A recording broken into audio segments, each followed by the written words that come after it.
आज इस वीडियो को देख रहा हर एक इंसान एलियंस की मिस्ट्री को जानना चाहता है।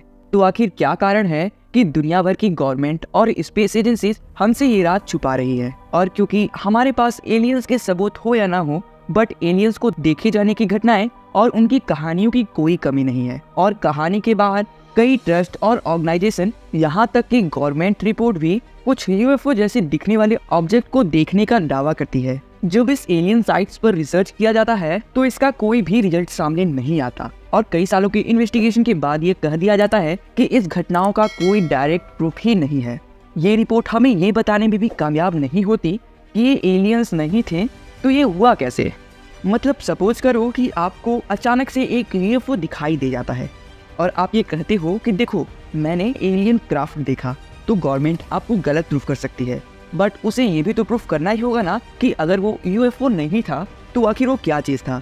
इस बात की शुरुआत होती है जुलाई 1947 को, जब अमेरिका में यूएफओ का बड़ा क्रेज चल रहा था। जब देश भर में छोटे बड़े हर शहरों में ये खबर आ रही थी कि लोगों ने आसमान में फ्लाइंग सोर्सेस को उड़ते हुए देखा है और उनका कहना था कि उनकी स्पीड भी बहुत ज्यादा थी, करीब 2000 किलोमीटर पर आवर जितनी थी। अब इन सभी आर्टिकल के बेस पर यूएस आर्मी ने ये क्लेम किया कि वो एक वेदर बलून है और प्रूफ के तौर पर उन्होंने ये फोटो पब्लिक किया।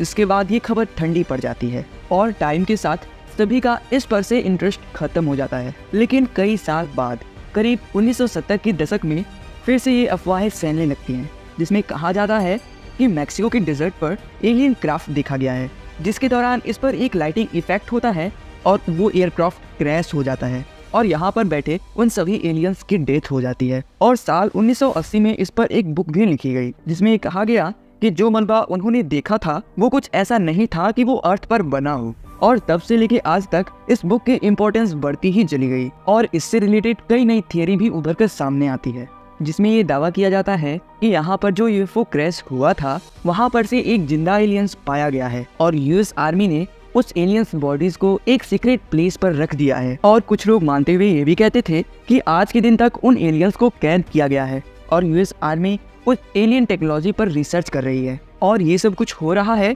एक टॉप सीक्रेट प्लेस पर, उसका नाम है एरिया 51। आखिर इस प्लेस पर सिर्फ अमेरिका के ही प्रेसिडेंट क्यों जा सकते हैं और कोई आम जनता क्यों नहीं जा सकती? क्या रियल में इसके पीछे कुछ एलियन जैसी मिस्ट्री हो सकती है? तो हम यही जानेंगे आज के इस वीडियो में। आज के टाइम में ये एरिया 51 एक यूएस मिलिट्री फैसिलिटी है जो रेगिस्तान के बीचों बीच देखने को मिलता है। इसके आसपास मीलों तक कोई विलेज, कोई सिटी एरिया नहीं है। यहाँ पर आना, ट्रेस पार्किंग और आम जनता के लिए इसके अंदर जाना बिल्कुल भी अलाउड नहीं है। बाहर कुछ इस तरीके के साइन बोर्ड दिखाई देंगे जिस पर लिखा हुआ है कि अगर कोई सस्पिशियस एक्टिविटी दिखाई दे जाती है तो डेडली फोर्स से रिप्लाई किया जाएगा। और आप देख ही सकते हो कि कितनी बार वार्निंग लिखा गया है।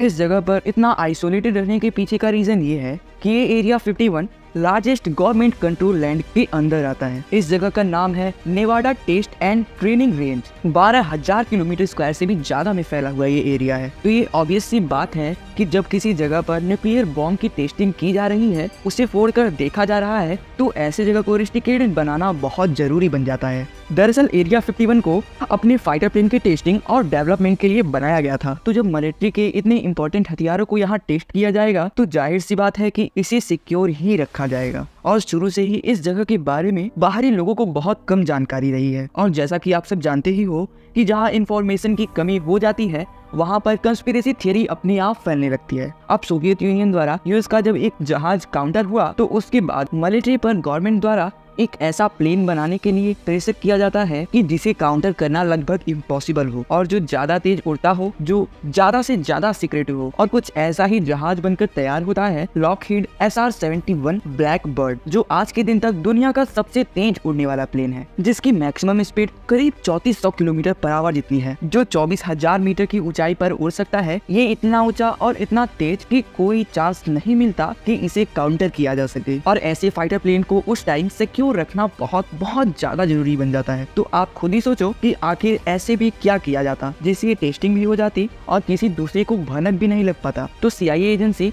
यूएफओ की हेल्प लेती है। ये जो कंस्पिरेसी थियरी फैली हुई थी कि जो आसमान में यूएफओ दिखाई दे रहे हैं, CIA खुद इन थियरीज को बढ़ावा देती है। शायद इसीलिए वो इस बात को मानती भी नहीं है और एक तरीके से उसकी रियलिटी भी नहीं बता पाती। अगर आप देखोगे तो आमतौर पर एरोप्लेन्स करीब 10,000 या 12,000 मीटर की हाइट तक उड़ते हैं, लेकिन ये मिलिट्री एयरक्राफ्ट का मैक्सिमम एल्टीट्यूड करीब 26,000 मीटर था। नॉर्मली इनकी टेस्टिंग उस टाइम सनसेट के एग्जैक्ट पहले की जाती थी। अब आप खुद ही सोच कर देखो कि अजीब से दिखने वाले एयरक्राफ्ट सनसेट के टाइम इतनी हाइट पर उड़ रहे होंगे तो ऑब्वियसली चमक ही रहे होंगे। जब उनकी स्पीड ज्यादा रहेगी तो किसे नहीं लगेगा कि ये एक एलियंस यूएफओ है। एक तरीके से यूएफओ का मतलब होता है अनआइडेंटिफाइड फ्लाइंग ऑब्जेक्ट। अब चूंकि एरिया 51 के आसपास के इलाकों में ही ये ज्यादातर देखने को मिलता था, इसीलिए एरिया 51 को एलियन से एसोसिएट कर दिया जाता है। आज के दिन में एरिया 51 भले ही एक टूरिज्म प्लेस बन गया हो, बट उसके अंदर जाना आज भी अलाउड नहीं है, क्योंकि आज के टाइम में भी वहाँ पर military based weapon, fighter jet जैसे एडवांस टेक्नोलॉजी पर वर्क किया जाता है। अगर आप इसके पहले कुछ कंस्पिरेसी थियरी पर बिलीव करते होगे तो आई होप इस वीडियो से एरिया 51 की रियलिटी आपको जरूर पता चली होगी। तो मिलते हैं किसी नेक्स्ट वीडियो में नए टॉपिक के साथ। तब तक के लिए जय हिंद।